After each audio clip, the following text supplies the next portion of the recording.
Greetings, one and all, and welcome to another edition of the Astro Weather. Let me just check my mic here.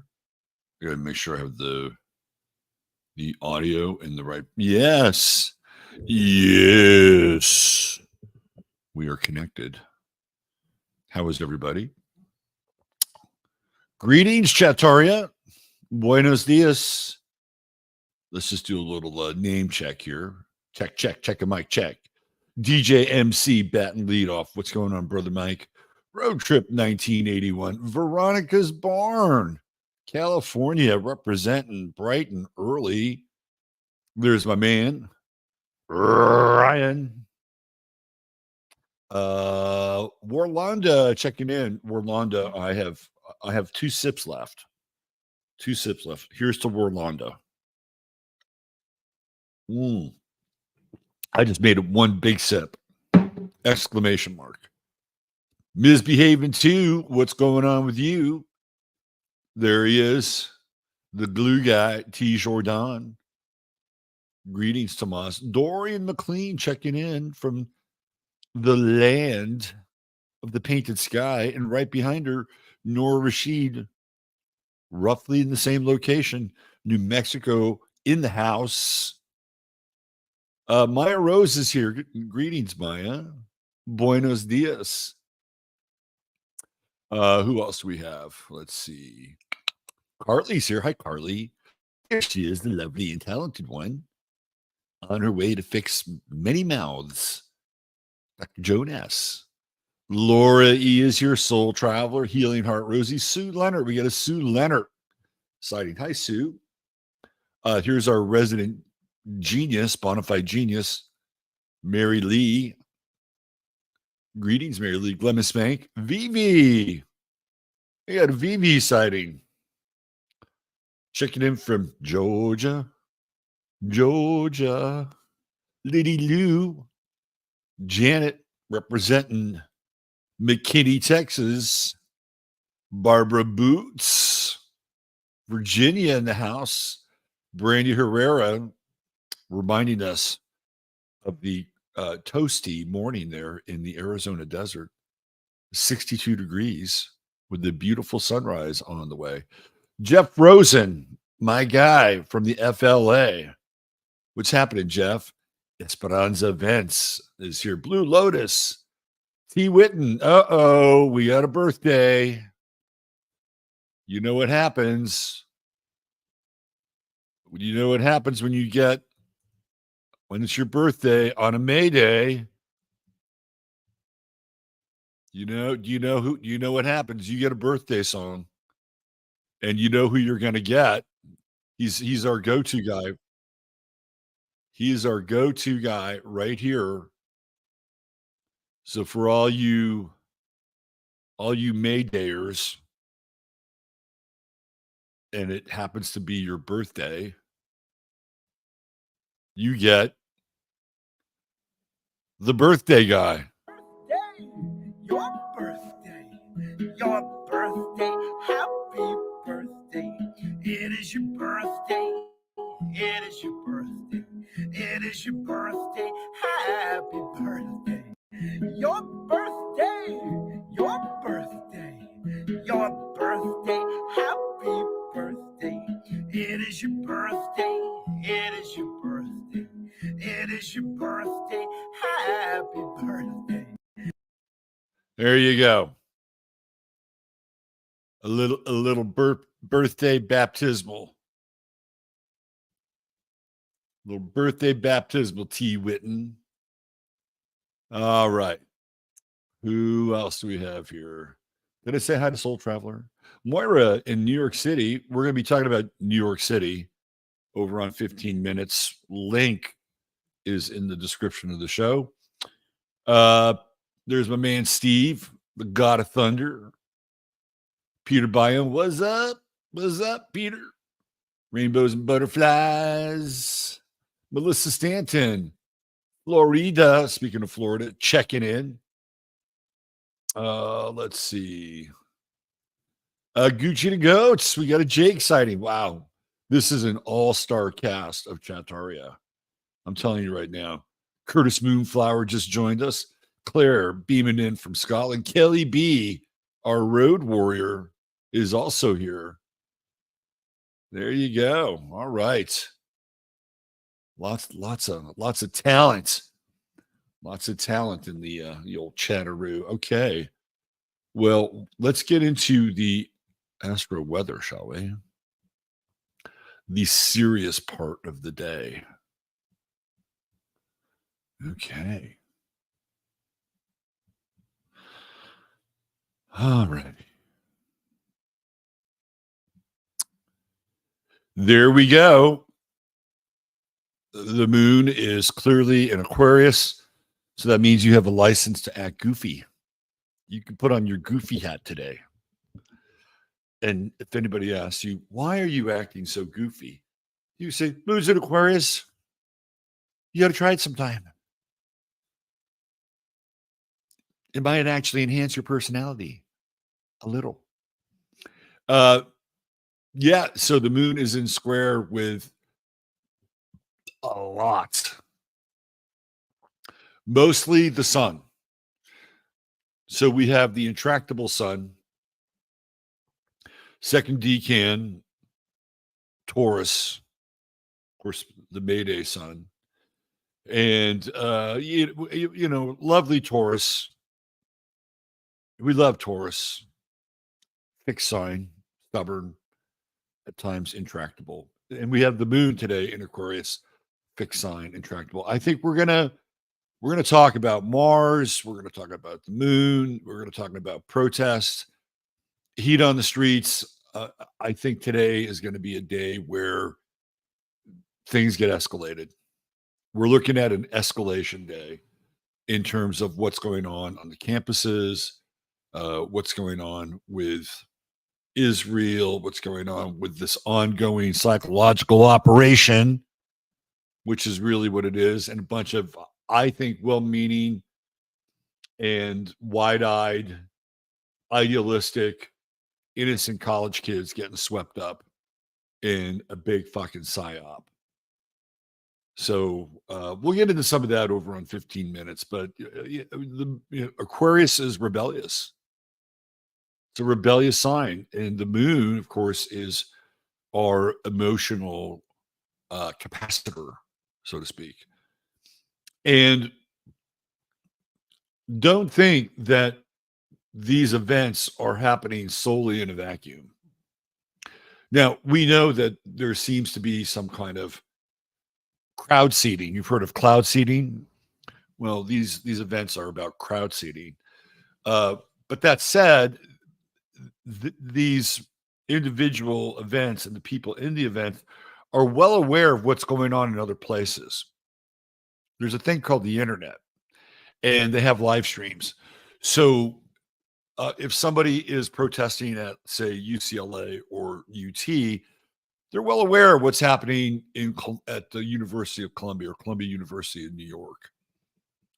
And that's where the moon in Aquarius kicks in, right? It is the internet. Aquarius is the internet.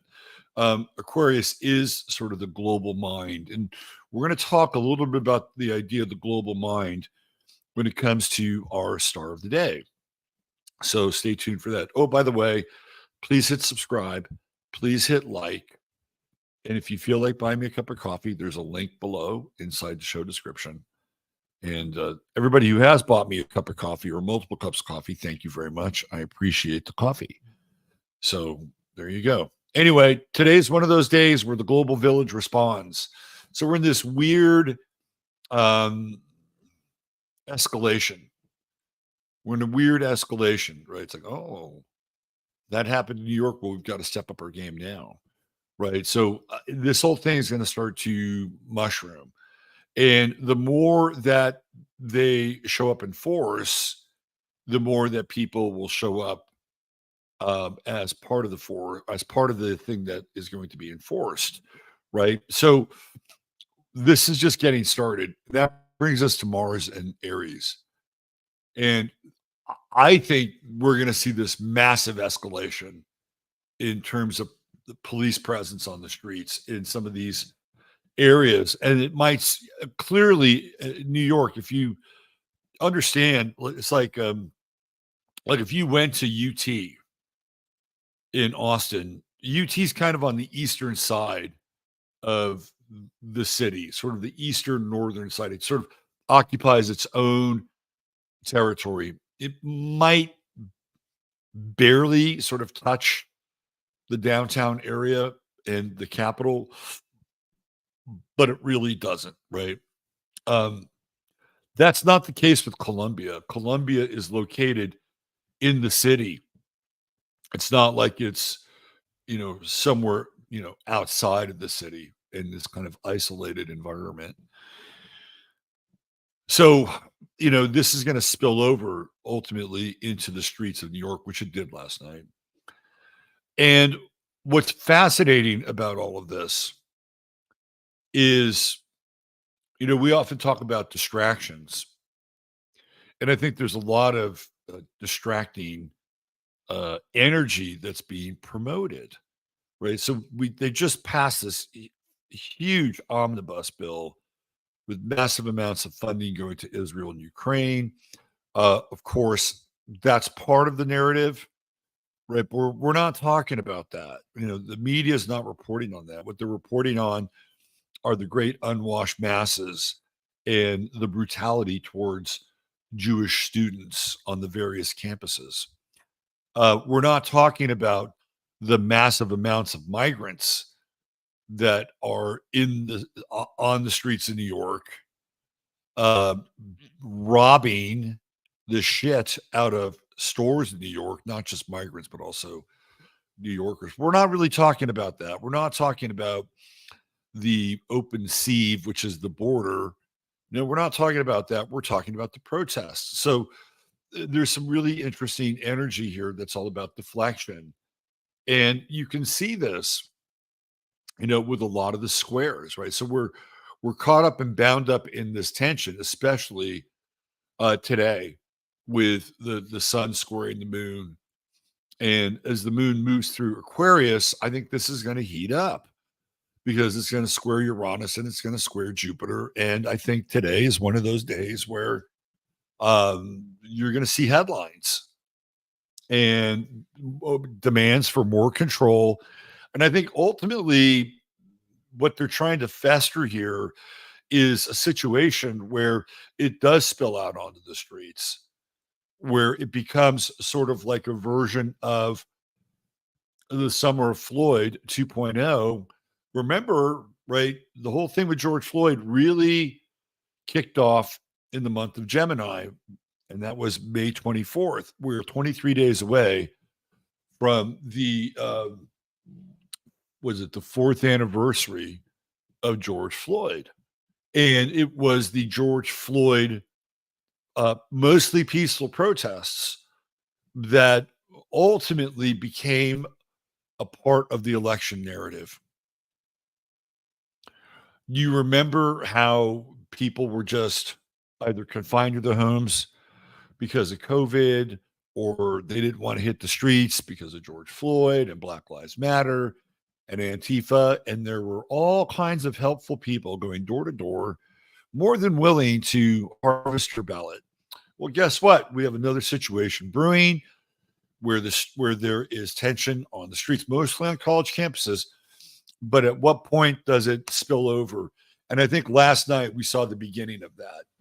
And it happened right at 0 degrees Mars in Aries. So this is going to be a very heavy Mars cycle because it's going to have to come through here and conjunct the true node. It's going to have to conjunct Chiron. It'll conjunct the degree where Mercury went retrograde, right? So there's a lot of tension. There's a lot of energy. There's a lot of martial force. Interesting how we get Mars and Martial. They're all part of the same root. Uh, so this is not going to abate. The police presence is going to get stronger and stronger and stronger. I think that the financial side of things is going to reflect this, and we're going to see some hits.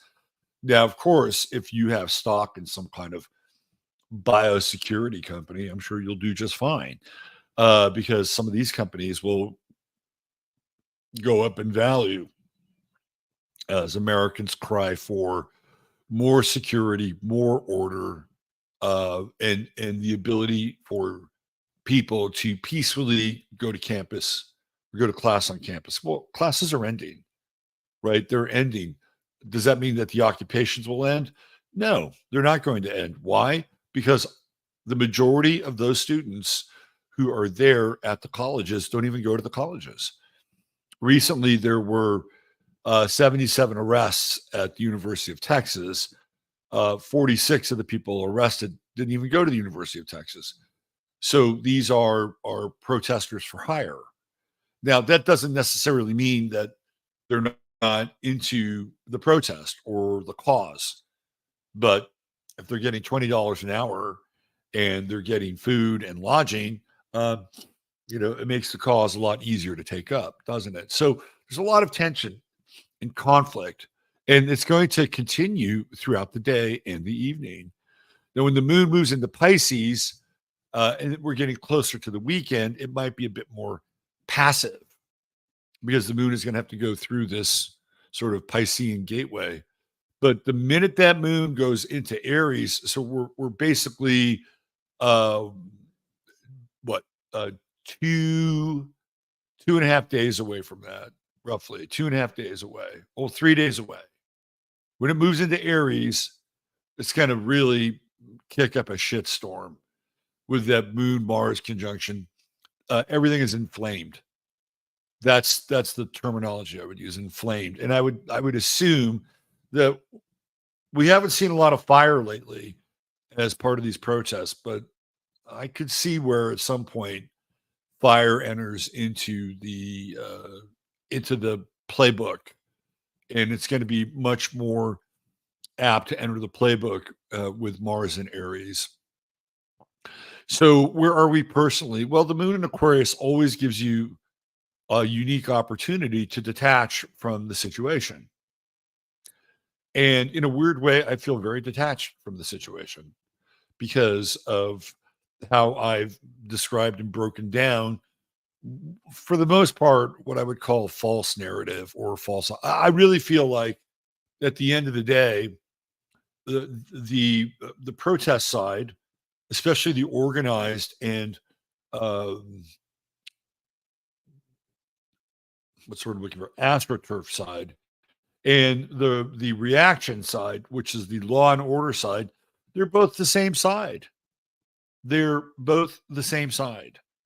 What do I mean by that? It means that there's an investment in control and in a control narrative. So in order to uh, have that control narrative become bigger, bolder, and louder, right, you have to have more controlled opposition in order for that to happen. So I don't see this going away anytime soon until there are drastic measures that are taken. So I'll give you an example. Here in the state of Texas, Greg Abbott signed a bill which basically forbade or forbids hate speech on college campuses. Now, he calls that a free speech enhancement. It's not. It's Orwellian mind speak. He's basically saying, well, we're going to protect speech on campus to keep it free. That's what he's saying. So that's at a state level. I would assume that the little twerpy mouthpiece, the errand boy known as Mike Johnson, and his cohorts in Congress are going to ramp up on some fairly heavy um, anti hate speech laws coming very soon, which would include, by the way, the ability for people to gather and protest. So we're talking about the truncation of the First Amendment, which is already tattered and hanging by a thread. So there's that. The other thing, and this is an important part to wrap your head around. Now, I can't completely um, uh, validate this, but there is a rumor, and some of you guys could probably help me out here if you have the time, but there's a rumor that in that omnibus bill, that control of the internet would go to the NSA. And I think it has something to do with FISA and how they renewed the FISA Act and then they pumped it up with steroids. So that means that there is the latitude to unilaterally shut down voices of dissent online, and not just making it so that people cannot gather and share their disaffection in public, right? Although that's clearly on the table, but that extends into the internet as well. So we're looking at something that is really pernicious. And again, I support free speech completely, totally. If you are I don't know, National Front Nazi, and you want to express your free speech, have at it. If you are a thinking Antifan and you want to express your free speech, have at it. Where we draw the line is damage to people and property. When that happens, and if it's a legitimate grievance, then the authorities and or the authority of the people should be able to step in and say, a line too far. A line too far. Robbing this store is not a form of protest. Sorry. Setting the store on fire is not a form of protest. Sorry. Snatching somebody's dog and killing their dog on live TV or on a live stream is not a reasonable form of protest. Sorry. Other than that, have at it. But that's not where this is going, because they're going to use everything that's happening to, and again, remember, we are headed into an election cycle. And whatever you think of Donald Trump, whatever you think of him, if you're pro-Trump, con-Trump, in Trump, out Trump, whatever, he is a flashpoint.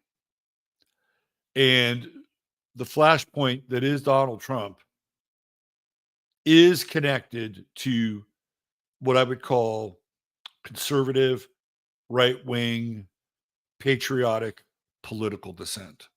He's become a magnet for that particular group or those particular groups. And so it's very easy to use Trump as like a Judas goat in some ways. And then have all these people come along and say, okay, guess what? We have to shut this down because you're a threat to the next election. And they have people so wired on Trump derangement syndrome that they're more than happy to cast aside all their rights just so he doesn't get reelected. So everything is starting to come together, right? You can start to see this come together. And with the Aquarian moon, you sit back and just watch it all go, well, look at that. Isn't that kind of interesting? Now, when the moon moves into Pisces, you may have a bit more emotion. And when the moon moves into Aries, you may have a bit more outrage. So this next lunar cycle is very important. Very, very important. Some of it is out of your hands. Some of it is just out of your control. Most of it, quite frankly, is out of your control. And a lot of it is just based upon how you respond to the events in the situation, period, end of story.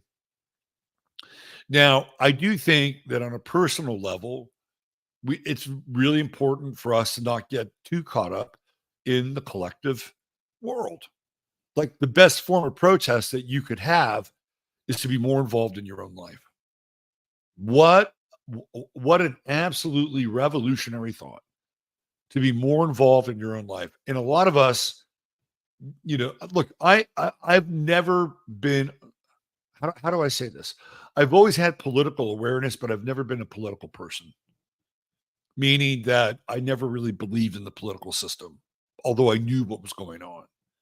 And I still don't believe in the political system because I think it's a Ponzi scheme, really is what it is. But we've been drawn into the political system because for the longest period of time we've ignored it. And I could put myself in that category because I looked at it and I said, well, this is bullshit. And quite honestly, during my formative political years, the 20s and the 30s, there was really no political representation that I could relate to. I mean, looking back, Pat Buchanan said a lot of like really solid and pragmatic and truthful things. But Pat Buchanan was so fucking uncool during that time. Like he looked uncool. He came across as uncool, but that doesn't mean that what he was saying wasn't valid and true. And maybe if we had listened to Pat Buchanan a bit more, we might not be in this situation. So part of this has a lot to do with the fact that we abdicated our political will and we just kind of allowed the process to play out. And as long as gas was reasonable, and as long as food costs were reasonable, and as long as home loans were reasonable, and auto loans were reasonable, and the percentage of your credit card was reasonable, we would put up with it, right? We would put up with the theater and the shenanigans because we could look at it and say, well, that's just bullshit, and that's just ridiculous, and that's just theater. And they had enough, kind of bread and circus to keep the masses placated. I wanted to use the word mollified. Maybe mollified might be correct. We might have to have a vocab check there, Tom. But now, and this is why everything has become political, because we realized that they basically seized like almost every form of the political apparatus, from the media to big pharma to the economy to the actual political machine itself. And we look and we go, holy shit, they've basically taken control of everything. And that's why everything has become political, because now people are waking up and they're scrambling and they're trying to find solutions for people to represent their cause. So in some ways we can't get out of it. But on the other hand, it's always a good time to invest in yourself. And that to me is the story of the day with the moon in Aquarius, where you can sit back and go, okay, well, that's interesting. Well, what do I need to do? What do I need to do? What's in the best interest for my growth and my well-being as an individual? Because we still have to invest in that. And that's a big part of where we are with Taurus, right? Taurus is all about planting cycles, tending cycles, right? So you are your own best crop. And today is a day of fertility. Now, of course, the socialists stole it and, turned it into Workers of the World Day. But it's all about fertility. It's all about fertilizing your ideas and your projects and your own well-being. There's always a lot of talk about like self-love. And I see this a lot on Twitter. Oh, I love myself so much that I did this today or that today. And I'm like, well, that's great. Okay, cool. Good. But a lot of times it often feels, I don't know, a little spiritually narcissistic. And there are a lot of, and I get it, right? Like if you're not going to take care of yourself and love yourself, then who really is going to do that? So I kind of poo-poo it a little bit, but today is one of those days too, right? Like again, objectively look at, what do you need? What do you need? Because in that square with the moon and Venus and the moon and the sun, and coming in with Uranus and Jupiter, the needs of the self I think, are much more evident, right? And I do think that Aquarius. Now, the downside with the Aquarian moon is you could get just so detached that you don't give a shit. But in this case, you need to give a shit, and the shit you need to give is about you, right? You. So do something good for yourself today. Do something good for yourself today. I love Venus and Taurus. It's a great place for Venus. Um, I think that it's Libra ruled. Yeah, it gives us a sense of harmony and connection. And unlike Libra, which is very mental, Venus and Libra is very mental. Venus and Taurus is horizontal. Venus and Libra is vertical. Venus and Taurus is horizontal. Go out and meet people. Connect, right? Get off the internet for a while today and press the flesh. All right. There you go. There's your Astro Weather for today. All right, let's get into the next part of our experience here, which is, of course, the True Hemp Science Star of the Day. And the True Hemp Science is your one-stop shop for all things related to CBD. And if you haven't been to truehempscience.com, I heartily encourage that you go there, check it out, and incorporate. We're in Taurus. Where does CBD come from? It comes from the hemp plant. And then it is lovingly synthesized and catalyzed into elixirs, sometimes solids. If you get the gummies, clearly there's solids with the gummies, but that's where it comes from. So this is kind of a Mayday moment inside of our own little broadcast here. And if you go to truehempscience.com and you spend $100 or more, type in 15MINS, that's 15MINS, and you can get a free goodie bag with your order. I'm going to get Chris to send me a goodie bag so I can just go through what a goodie bag looks like. Just show you like the beauty of the goodie bag. $150 or more gets you free shipping. And there's always a 30-day money-back guarantee. TrueHempScience.com, your one-stop shop for all things CBD related. Okay, where is our... Let me bring in our star of the day. Where is he? He didn't take. Hold on. Right there. There we go. All right. So our True Hemp Science star of the day is Pierre Teilhard de Chardin. Okay, let me just make this a little bit smaller. Here we go. Okay. So you may ask yourself, who the hell is this guy? But some of you might know. When I lived in California, and this was in the late 90s. I lived in California for a long time, but the late 90s were sort of the heyday of electronic music, dance parties, psychotropics, psychedelics, computers, cybernetics. It was a very heady time.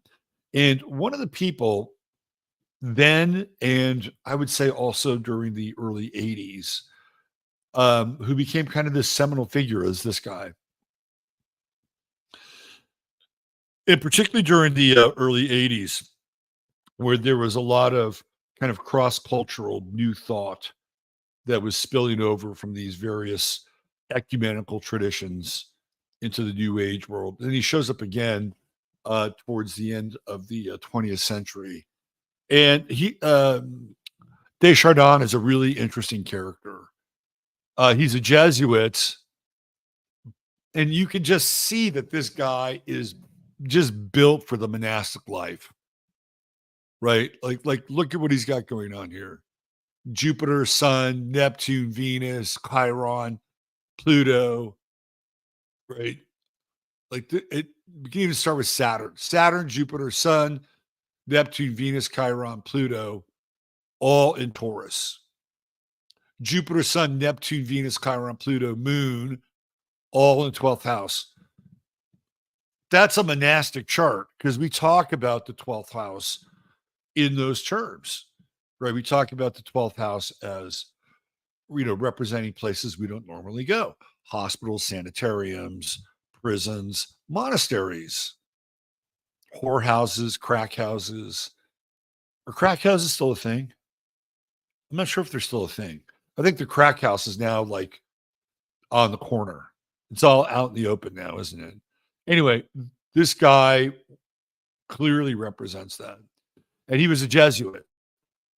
Now, what separated him from the clergy of his day are his theories of cosmology, which are quite complex. So let me give you one of his. He has two main theories. One theory has to do with what we would call the evolution of physical and spiritual consciousness. So Chardin's creation theory is that everything starts off literally as atoms, even though they haven't really proven that there are atoms, but let's just go with this. Everything starts off as atoms, right? The molecular building blocks, the subatomic building blocks of the entire cosmos. That's where everything starts.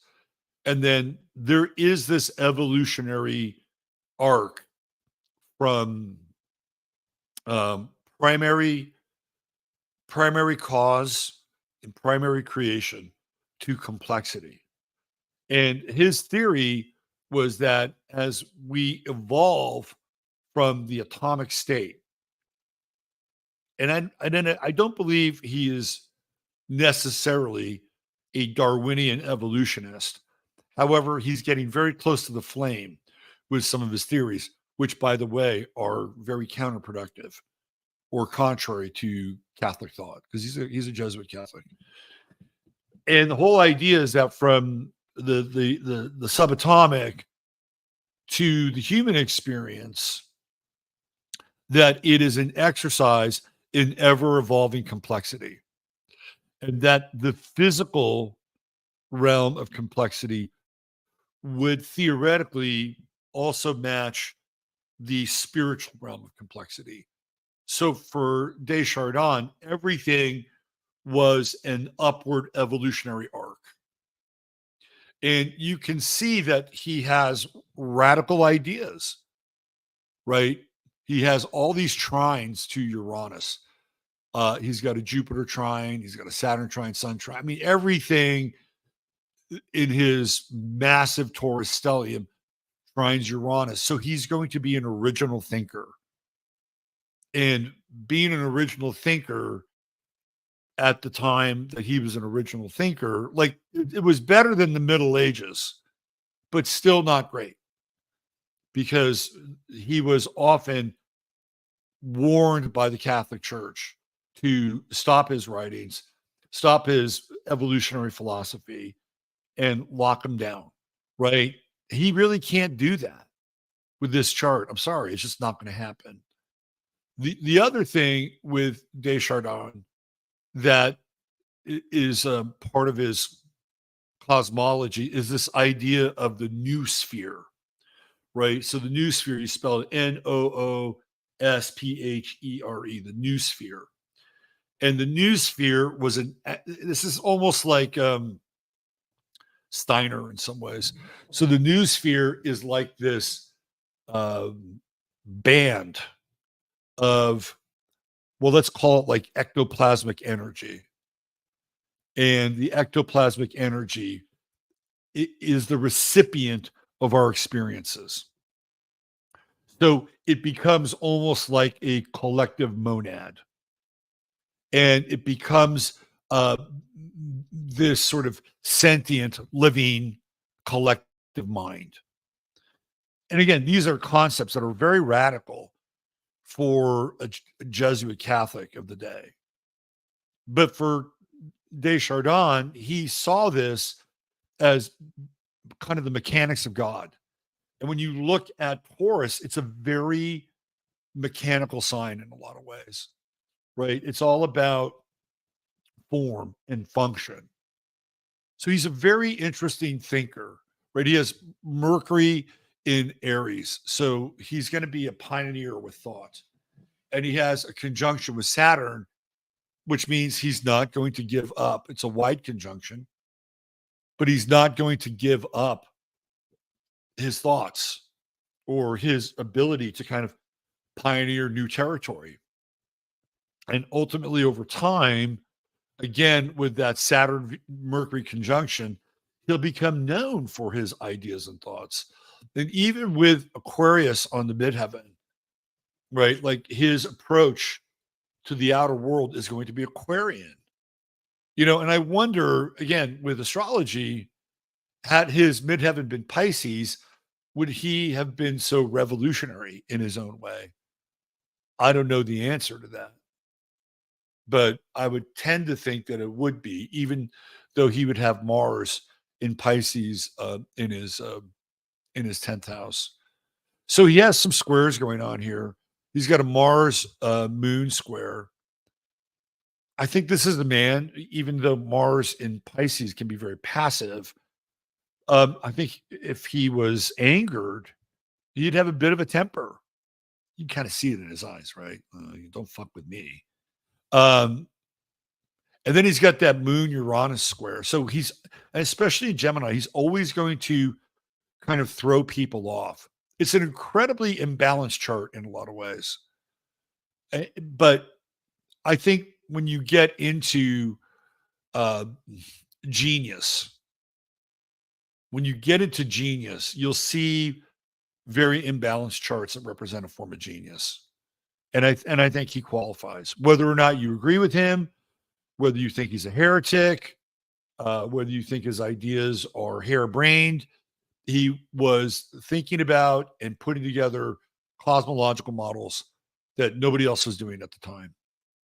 You might have to go all the way back to somebody like in the church, Hildegard of Bingen. He has a heavy Sagittarian influence in his chart as well. He's got Pallas in Sag. He's got the True Node in Sag and Ceres in Sag. So he has to nurture the truth, right? His whole approach to his life has to be with truth. And I wonder, I mean, it's almost inescapable for him to be a monk or a Jesuit father. But I wonder if he had had a more ecumenical life and had a relationship, which would be indicative of what's happening over here. If he could have had broader acceptance during his time. It's just a question mark, just like Ceres. It's just a question mark. And I would guess that this is a kind of a strange bucket chart with Uranus being the focal point of the bucket. And of course, Uranus is going to be in the 4th house, kind of group living situations. You live in a monastery, you're living with a group. It's an unusual living situation. So there's your True Hemp Science star of the day. One of the great and original thinkers of our time, Pierre Teilhard de Chardin. And with that brings us to the end of Astro Weather.